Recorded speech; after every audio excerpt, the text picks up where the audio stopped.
Welcome to all the classic car enthusiasts. So I've just done a couple of clips over a couple of days. You can obviously see from the clip you're going to see now that my hair was all over the place, and now I've had it cut for going to the UK. It was getting a mess. Anyway, not that I have to have a lot cut these days. It's like I look like a monk on the top.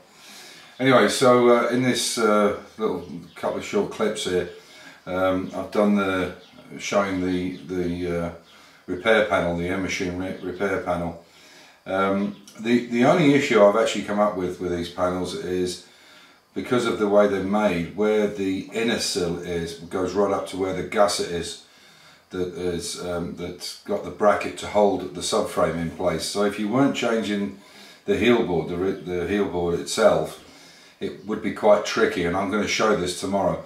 I've got them both in place now. One is completely welded in and the other one is ready to be welded in. But I'll show you where the problem with this gusset is tomorrow, because it has to be fabricated in a certain way. So Friday will be the last video we put up, because then I leave on Saturday morning early to Germany and then hopefully get to Sunday to the UK. And obviously it'll be a week or 9 days, whatever it is, 8 days, probably 9 days before I do another video. But the last one will be Friday, so please watch in for that. And yeah, I hope you enjoy the video. So, welcome to all the classic car enthusiasts, particularly the mini guys. This is the M-Machine inner, outer sill and floor section.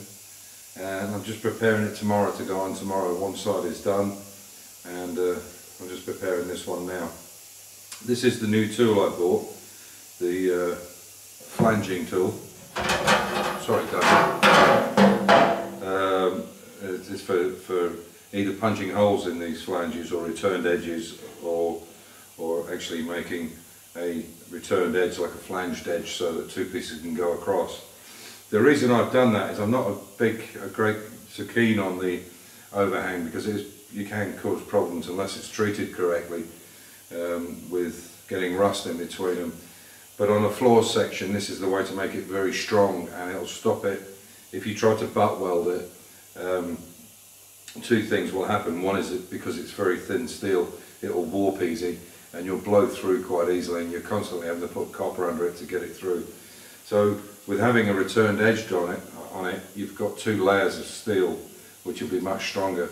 And what I do is on this, I'll do the flange here, then punch the holes, so it will be stitch weld from underneath the floor pan, and then where the holes are will be then again welded. So it's welded both sides. So I'm just going to show you what I'm up to here. And a couple of things with these tools you've got to be a bit careful with if you've not used them before is one, trapping your fingers. This is a real pinch point here. You can imagine you put your finger in that. I won't do it, but you can imagine you get a very nasty nip on it. And the other thing is when you put them on, you really need to make sure that they're nice and central, or you'll get a really bad line. So you can see here that this one's already done. So when you're doing it, if you're not getting such a good line, you can always go back over it, there's no problem with that. But when you're flanging it, try and keep your finger away from, obviously, the hole puncher, but just try and keep it level.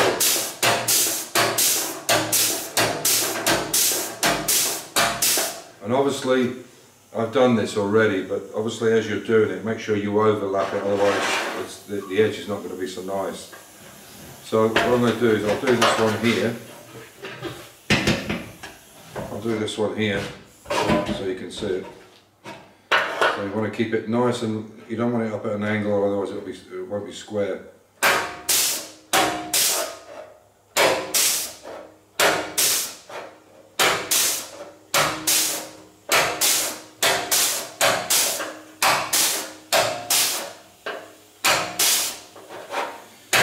If you have any problems, because it is quite sore on the hand after a while, depending on what position you're in doing it, But like most things, like with welding, try and sit down, do it in a nice comfy position.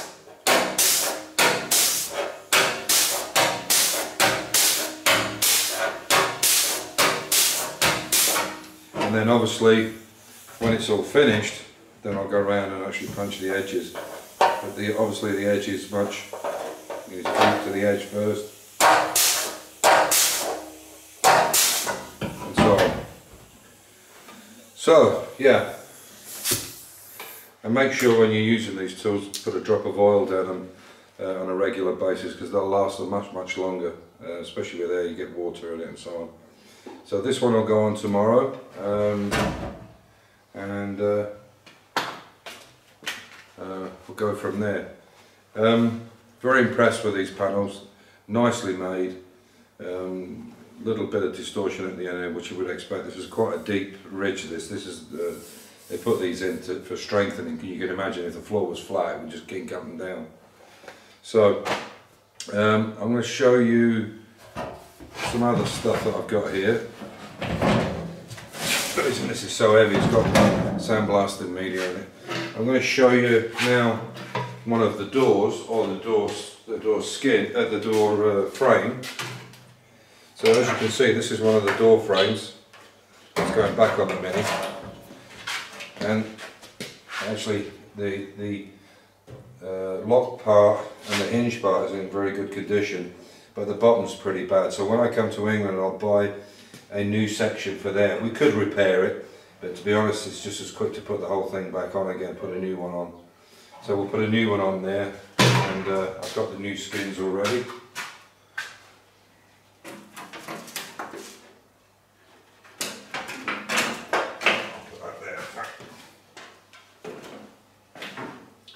And this is the other door. Sorry for a second.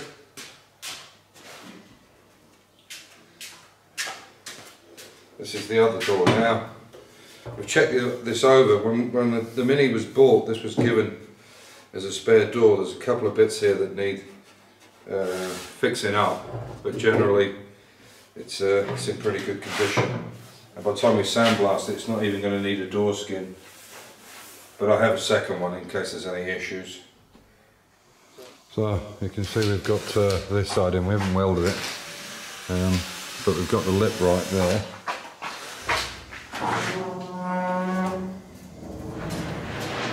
Let me just see where the lip is. It's going to come out a little bit there. Now I have to clean all that edge up there and all the edge inside. This is the most time consuming. It's actually getting everything prepared to go on. And I need to beat that rainbow out again like I did on the other side. Same situation, make a new 2mm flange there, or a 2mm returned edge, and then we'll start on these edges. What I will do is in the next video, before I put it on, I'm going to show you where the problems are with this as far as putting them on. If you're doing it with a heel board, it would be much easier because of the way they're made. If you're trying to put them on and you're not replacing the heel board, it's a lot more work, because you've got to get them round the supports here on the end there on the back of the heel board here for the rear subframe. And there's a bracket in here. These are two brand new brackets put in from a heel board, and we just didn't use the heel board because there was nothing wrong with this one. It's in good nick. So we just took the brackets out, and the bracket that goes inside along here. That means the piece that you've got coming down is too long, so you have to cut it into a certain shape to get it onto the back so you can weld it. So obviously, that's the only downside with them, is that if the heel board's being changed, it would be $1.